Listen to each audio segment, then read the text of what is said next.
the sort of devastation and havoc it was wreaking across first Jamaica and then the eastern tip of Cuba. It really was a very powerful storm when it slammed into the country here. I think what's very clear is that up until this point we were only talking about 1 or 2 deaths, and now suddenly that jumped to 11 in Cuba when the authorities came out and spoke about a lot of people being killed in Santiago de Cuba, one of the main provinces in the east, and also in Haiti, where obviously the infrastructure has never really recovered from that massive earthquake in 2010.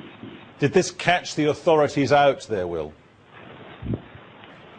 I think to an extent it might have done, you know. It developed very quickly and became very powerful very quickly. So although there was a long time in which the authorities were warning for about 24 hours, saying people they needed to batten down the hatches and get ready and brace themselves, that there has been this loss of life in Cuba is obviously very serious, and I think the authorities will be looking at how that's happened.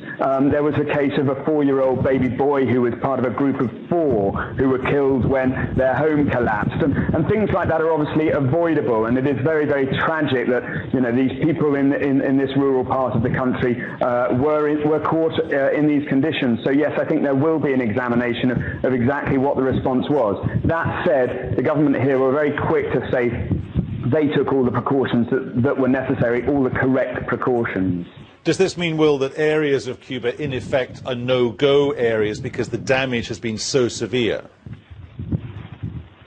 I think there are certainly parts where the flooding is so bad that they're extremely difficult to reach. So there are power lines down, the transport links to those parts of Cuba are very, very difficult. Obviously, the authorities are out in force trying to get people back to their homes, those who can get back, but there's still tens of thousands of people who can't get back to their homes at this stage. So yes, it is a very, very difficult situation in those parts near Guantanamo Bay, near the US naval base, where the situation still has a long way to go. And as you quite rightly pointed out, this storm still has a lot of power left in it as it moves up through the Bahamas and onto the US coastline.